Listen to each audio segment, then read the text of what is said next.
जय हिंद दोस्तों, मैं हूं प्रभात। पीसीएस शिक्षा के मंच पे आप तमाम अभ्यर्थियों का हार्दिक अभिनंदन है। आज चर्चा के मुख्य बिंदु में है अप्रैल 3rd वीक के सेगमेंट जो वीकली हमारा करंट अफेयर्स था, उसके कुछ सेगमेंट बचे रह गए थे, जिसमें साइंस एंड टेक और डिफेंस से रिलेटेड कुछ न्यूज़ बचे रह गए थे, उसको मैं यहाँ कवर कर रहा हूँ। इससे पहले हम लोगों ने नेशनल इंटरनेशनल न्यूज़ को कवर कर लिया है। यदि आपने उसे नहीं देखा है तो आप जाके प्लेलिस्ट में उसे देख सकते हैं। और वीडियो में आगे बढ़ने से पहले आप लोगों को एक बार याद करा दूँ कि यदि आपने चैनल को सब्सक्राइब नहीं किया है तो चैनल को भी सब्सक्राइब कर ले, बेल आइकन को दबा ले, ताकि आपको टाइमली नोटिफिकेशन मिलता रहे और आप अपने करंट अफेयर्स को लगातार अपडेट कर सकें। आइए चलते हैं अपने इस सेशन में, जहां चर्चा करने वाले हैं हम डिफेंस और साइंस एंड टेक से रिलेटेड जो 3rd वीक में न्यूज़ थे उसके बारे में। तो आइए, ये हमारा जो सेगमेंट है, यहाँ हम लोग साइंस एंड टेक और डिफेंस से संबंधित न्यूज़ की चर्चा करने वाले हैं।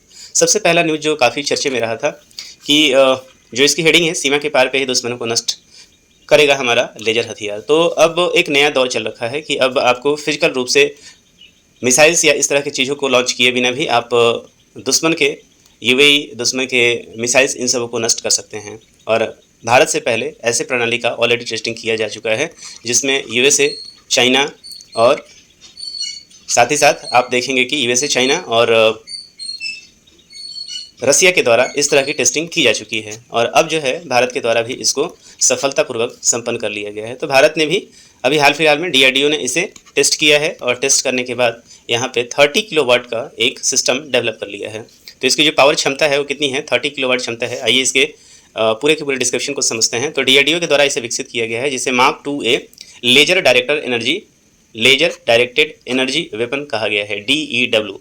और ये मार्क 2 है, लेजर डायरेक्टेड वेपन एनर्जी है। इसका सफलतापूर्वक परीक्षण किया गया होगा। क्या इसको एक बार समझें हम लोग। तो ये यदि यहाँ पे सिस्टम हमारा लगा हुआ है लेजर डायरेक्ट एनर्जी, इसके पास क्या होगा कि रेज होंगे जो बेसिकली जिसकी क्षमता कितनी होगी? 30 किलोवाट क्षमता होगी। आपको पता है कि रे में जब ज़्यादा एनर्जी होता है तो वो किसी भी चीज़ को बर्न करने की क्षमता रखता है।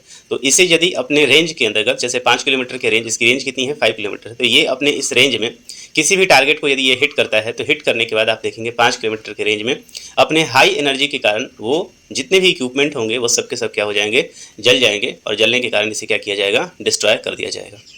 तो इसी का अभी कंप्लीट रूप से आप देखेंगे सफल परीक्षण किया जा चुका है और ये प्रयोग करने के लिए आप देखेंगे कि तैयार है, जिसे जल्दी ही इंडियन आर्मी, एयरफोर्स और नेवी के लिए दिया जा सकता है।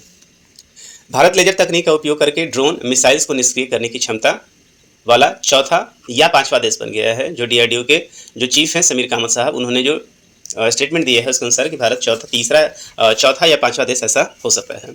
तो Mark 2A laser directed energy weapon, जिसको DEW कहते हैं, तो इसमें विकसित किसके द्वारा किया गया है? तो डीआरडीओ की एक प्रयोगशाला है, जिसे हम लोग centre for high energy system कहते हैं। इसे चेस के नाम से जानते हैं, centre for high energy system कहा जाता है। और मेन पर्पस इसका क्या है कि अभी तक भारत के पास जितने भी मिसाइल्स हैं या जितने भी जो इक्विपमेंट्स हैं वो सारे क्या हैं? लॉन्ग रेंज या हेवी जो टारगेट है उसको डिस्ट्रॉय करने के लिए है। लेकिन यदि कोई छोटे रेंज पे आता है, शॉर्ट रेंज पे आता है, और खासकर उसका यदि उस टारगेट का RCS यदि बहुत ही कम होता है, जिसको हम लोग क्रॉस सेक्शन कहते हैं, रडार क्रॉस सेक्शन एरिया, मतलब किसी भी ऑब्जेक्ट को पिक करने के लिए रडार यदि किसी को पिक करता है तो उसका कुछ एक डायमीटर, कुछ एक एरिया होना चाहिए। यदि उस जैसे 2 स्क्वायर मीटर का एरिया है, यदि वो उससे कम है तो रडार उसको पिक नहीं कर पाती है और ऐसे क्षेत्र में वो अनआइडेंटिफाइड रूप से वो आपके सेक्टर में एंट्री कर सकता है।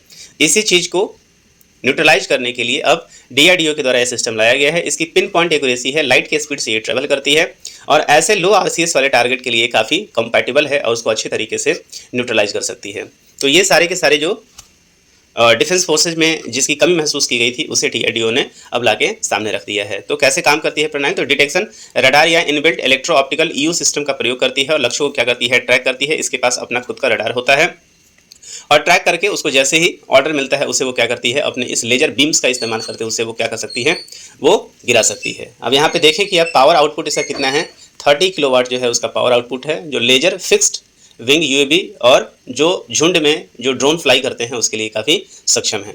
यदि आप करेंगे कि लागत इसकी कितनी है, तो लागत इसकी बहुत ही कम है।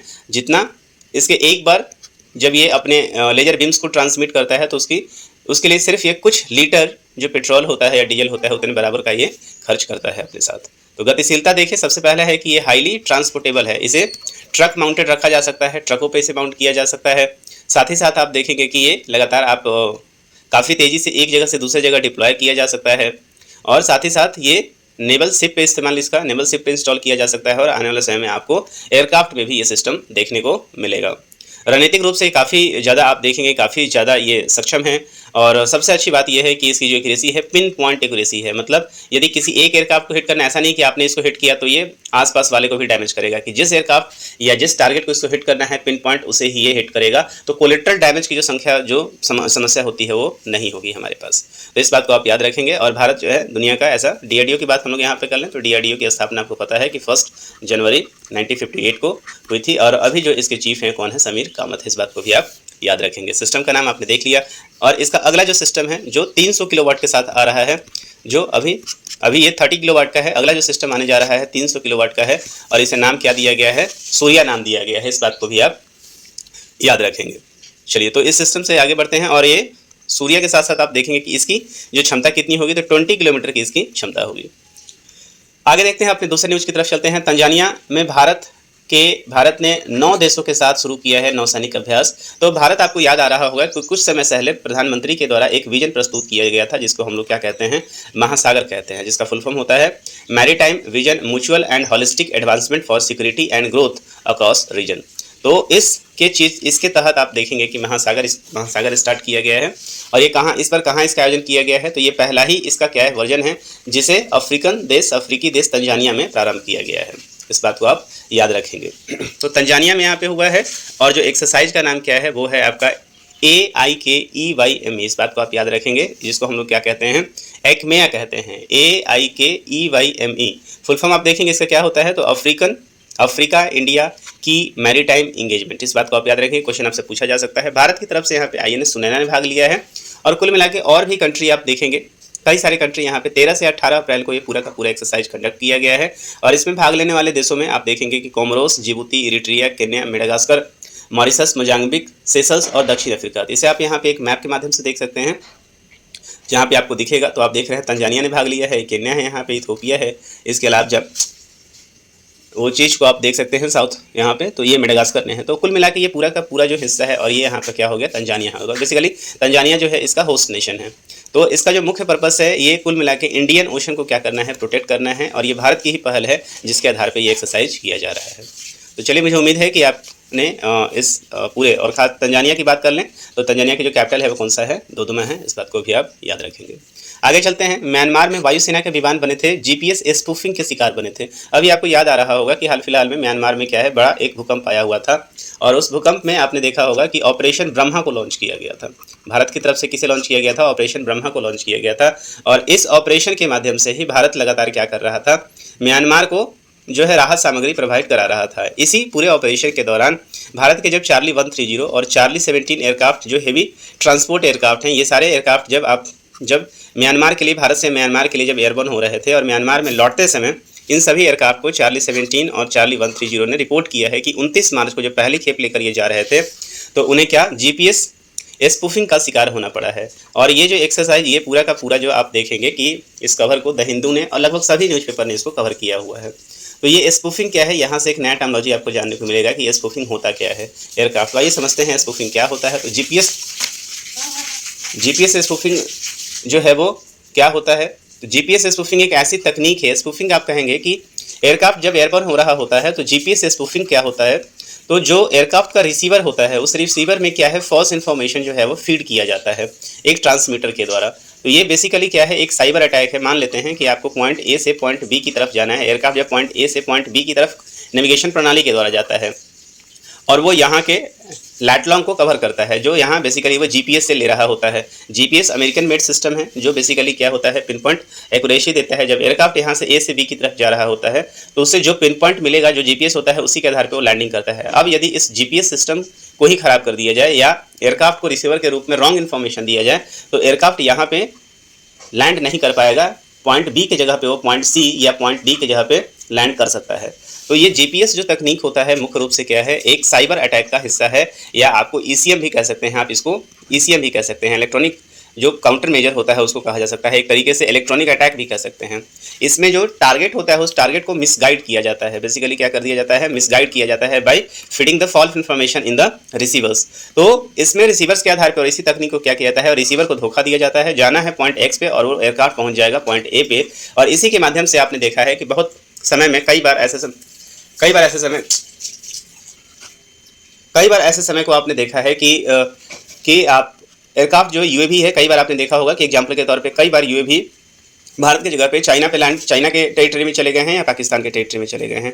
तो एक तरीके का ये एक मिलिट्री इक्विपमेंट के रूप में इसका इस्तेमाल किया जाता है। और जीपीएस खासकर जनरली एक तरीके का जो है वो एक साइबर अटैक है, इस बात को भी आप याद रखेंगे। मिलिट्री में इसका ज़्यादातर इस्तेमाल किया जाता है और बेसिकली एयरक्राफ्ट को ये धोखा देने के लिए इस्तेमाल किया जाता है और उसका पाथ जो है वो गलत पाथ पे उसको जाने के लिए मजबूर किया जाता है। तो इस ऑपरेशन ब्रह्मा के दौरान जब एयरक्राफ्ट हमारी फ्लाई कर रहे थे तो उन्हें जब इस चीज़ का अनुमान हुआ, जैसे पॉइंट ए से ये म्यांमार भारत से उड़े थे और म्यांमार में जाके इनको लैंड करना था, इन्हें पता चला कि जो ये जीपीएस दिखा रहा है इन्फॉर्मेशन, ये बेसिकली फॉल्स इन्फॉर्मेशन दिखा रहा है।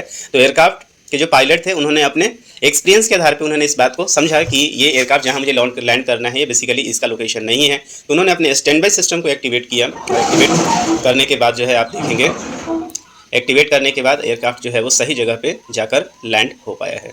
तो आप इस चीज़ को याद रखेंगे, जीपीएस स्पूफिंग का जो विभिन्न उद्देश्यों के लिए किया जाता है और जिससे दुश्मन के नेविगेशन सिस्टम को बेसिकली धोखा दिया जाता है। अनाधिकृत ट्रैकिंग से बचाव करना या दुर्भावना इरादों के लिए भी स्थान देना शामिल है इसमें। तो जैसे मिसाइल्स भी जब ट्रैवल कर रहे होते हैं तो इस मिसाइल के पाथ को भी जब धोखा देना होता है तो इनको रॉन्ग इन्फॉर्मेशन प्रोवाइड कराया जाता है इसी जीपीएस स्पूफिंग के द्वारा। तो जीपीएस आपको पता है, जीपीएस जो है वो ग्लोबल पोजीशनिंग इंडिकेटर, ये बेसिकली यूएसए का सिस्टम है, जो सैटेलाइट बेस्ड सिस्टम है। भारत के पास भी नाविक है जो कि रीजनल सिस्टम है।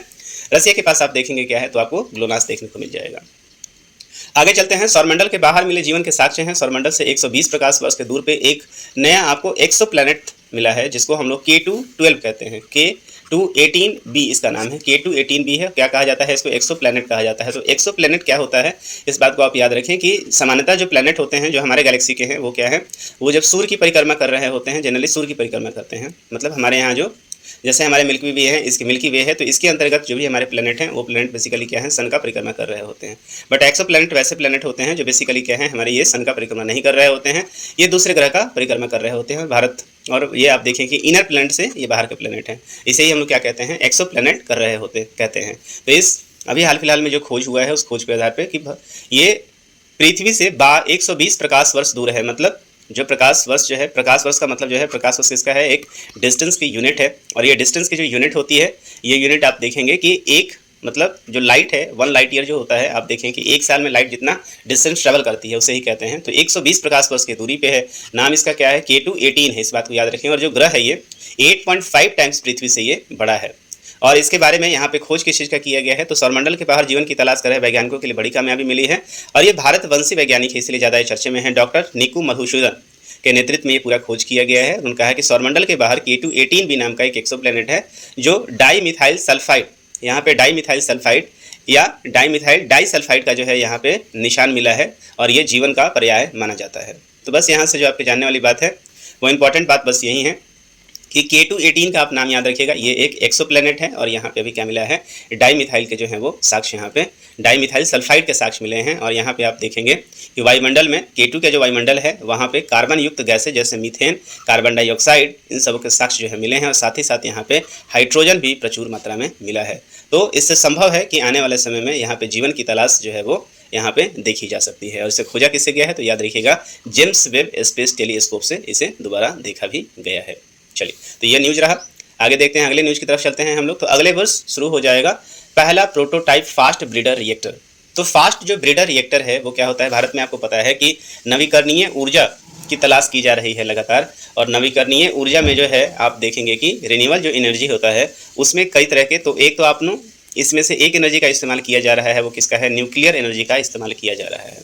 और जो न्यूक्लियर एनर्जी है, इसी न्यूक्लियर एनर्जी के लिए इसमें 3 चरण होते हैं। आप देखेंगे भारत में जो परमाणु ऊर्जा कार्यक्रम है उसके मुख्य रूप से 3 चरण है। पहला जो चरण होता है उसमें प्रेशराइज हेवी वाटर रिएक्टर्स का इस्तेमाल किया जाता है और उसमें बेसिकली यूरेनियम-235 का इस्तेमाल किया जाता है फ्यूल के रूप में। और इसको ठंडा करने के लिए जो हेवी वाटर जो होता है, भारी जल का इस्तेमाल किया जाता है, आपको मालूम है। और आगे देखें तो दूसरा जो इसका चरण होता है जो दूसरा चरण है इसका सेकंड फेज है। इस सेकंड फेज को हम लोग क्या कहते हैं, जिसमें PFBR का इस्तेमाल किया जाता है, प्रोटोटाइप फास्ट ब्रीडर रिएक्टर का इस्तेमाल किया जाता है। और इसमें क्या बनाया जाता है, इस यूरेनियम को बाद में प्लूटोनियम में कन्वर्ट किया जाता है। तो इसमें जो फ्यूल के रूप में किसका इस्तेमाल किया जाता है, तो प्लूटोनियम का इस्तेमाल किया जाता है। जो तीसरा फेज होगा इसमें जो फ्यूल के रूप में इस्तेमाल किसका किया जाएगा, थोरियम का इस्तेमाल किया जाएगा। और थोरियम आपको पता है कि भारत में काफ़ी ज़्यादा मात्रा में उपलब्ध है।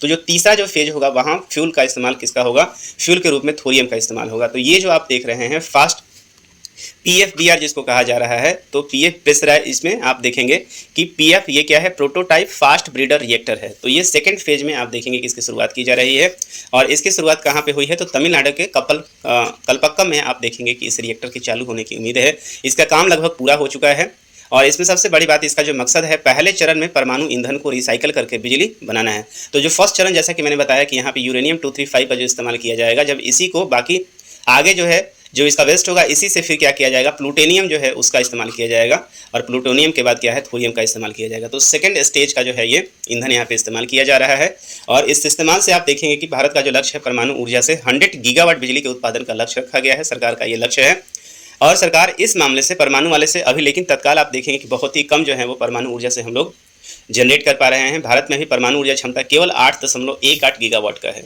और 7.3 गीगावाट के अतिरिक्त परमाणु ऊर्जा परियोजना भी निर्माणाधीन है, जो भी मिलेगी। 2031-32 तक 22.48 गीगावाट पहुंचने की उम्मीद है और भारत ने अपना जो टारगेट रखा है, वो टारगेट कितना रखा है, 100 गीगावाट तक का टारगेट जो है वो रखा है। और आपको मालूम है कि 2030 तक भारत जो है वो 500 गीगावाट जो है नवीकरणीय ऊर्जा को रखने की जो है वो क्षमता, मतलब जो टारगेट भारत ने रखा हुआ है। तो आप बताएं कि भारी जल रिएक्टरों के माध्यम से 15.40 गीगावाट और हल्के जल रिएक्टर के माध्यम से 17.60 गीगावाट क्षमता जोड़ने की भी योजना यहाँ पे बनाई गई है। तो इस बात को आप याद रखेंगे। और जो कुल स्थापित क्षमता है 55 गीगावाट, यहाँ पे यदि ये कंप्लीट हो जाता है फास्ट ब्रीडर, तो 55 गीगावाट हमारी क्षमता हो जाएगी। और इन्होंने बताया है, यहाँ जो इनके चीफ इन्होंने बताया है कि 3.80 गीगावाट का योगदान जो है इस फास्ट जो है वो ब्रीडर रिएक्टर से भारत को मिलने वाला है। तो इस बात को आप याद रखेंगे कि सेकंड फेज का जो है एनर्जी जनरेशन, जो न्यूक्लियर एनर्जी जनरेशन है, वो भारत में अब शुरू जल्दी ही हो जाएगा, जो तमिलनाडु के कलपक्कम में देखने को मिल सकता है। अगला जो खबर है वो साइंस एंड टेक से आपको देखने को मिल रहा है। मुजफ्फरपुर के एक वैज्ञानिक है जिनका नाम है डॉक्टर आदित्य शेखर। मुजफ्फरपुर मतलब बिहार का जो मुजफ्फरपुर क्षेत्र है, जो बेसिकली लीची के लिए जो है काफ़ी ज़्यादा प्रसिद्ध है। तो यहाँ पे इनका, यहाँ के एक साइंटिस्ट है जो जर्मनी में जाकर रिसर्च कर रहे थे, जिनका नाम है आदित्य शेखर। इन्होंने अब निमोनिया की जो दवाई है उसका इन्होंने खोज कर दिया है। और निमोनिया आपको पता है कि लंग से संबंधित एक बीमारी है और पूरे देश में आप देखेंगे, विश्व में देखेंगे 45 करोड़ जो आबादी है, 45 करोड़ यानी आबादी का 7% लोग जो है वो निमोनिया से पूरे दुनिया भर में क्या होते हैं, ग्रसित होते हैं। और अभी तक इसका कुल मिला के सही दवाई नहीं बन पाया था और इसके लिए जर्मनी के इस साइंटिस्ट ने, मेडिकल साइंटिस्ट ने इसे संपन्न करके दिखा दिया है और जल्दी ही इनका जो ये मेडिसिन है वो मार्केट में आएगा और इसके लिए ट्रायल की भी मंजूरी मिल चुकी है। तो इनका नाम याद रखेंगे, डॉक्टर आदित्य शेखर, जर्मनी में रिसर्च कर रहे थे। अगला है, खगोलविदों ने 2 तारों की परिक्रमा करता हुआ एक ग्रह खोजा है। तो ग्रह का नाम आप याद रख सकते हैं 2M1510। 2M1510 है। एक तरीके का एक पोलर जो है वो आप कहेंगे प्लेनेट है, जो बेसिकली क्या है, लंबवत जो है, जनरली क्या होता है प्लेनेट के जो है वो इस तरीके से हॉरिजॉन्टल में जो है ये परिक्रमा कर रहा होता है, लेकिन यहाँ पे जो साइंटिस्ट ने खोजा है वो इसको पोलर के साथ साथ जो है आप देखेंगे लंबवत इसको परिक्रमा करते हुए देखा गया है। तो खगोलविदों ने एक ग्रह, ऐसा ग्रह खोजा है जो तारों की जोड़ी की 90 डिग्री के कोण पे परिक्रमा कर रहा है। तो ये भी आप देखेंगे कि ये तारों की जोड़ी है, मतलब एक तारा नहीं है, ये 2 तारे को आप देखेंगे कि क्या किया जाता है, इसका परिक्रमा कर रहा है, वो भी 90 डिग्री पे इसका परिक्रमा कर रहा है। तो आप देखेंगे कि इस फेज में जो है ये परिक्रमा कर रहा है। और इसे खोजा किसने है, तो यूरोपीय दक्षिणी वेधशाला के टेलीस्कोप VLT का उपयोग करके इसे खोजा गया है। पृथ्वी से 120 प्रकाश वर्ष दूर है और लगभग 720 ट्रिलियन आप मील इसे कह सकते हैं। तो ये हमारे लिए जो है वो एक इम्पॉर्टेंट है। और ये क्या है कि 2M1510 जो है क्या है, हमारे लिए एक्सोप्लैनेट है। एक्सोप्लैनेट है जो 2 ब्राउन ड्वार्फ की जोड़ी की परिक्रमा कर रहा है, मतलब एक साथ 2 जो है अपने आप देखेंगे कि स्टार्स इसकी जो है वो परिक्रमा कर रहा है। तो ये प्रमुख जो न्यूज़ रहे हैं, ये न्यूज़ हमारे लिए कहाँ रहा है, साइंस एंड टेक सेगमेंट से रहा है, जो इस वीक के लिए काफ़ी इंपॉर्टेंट रहा है। एक और न्यूज़ है यहाँ से, अभी हाल फिलहाल में NS-31 मिशन को लॉन्च किया गया है। हालांकि NS-31 मिशन को आज नहीं, से पहले भी लॉन्च किया गया है, लेकिन इस बार इसका फुल नेम क्या है, न्यू शेफर्ड मिशन 31।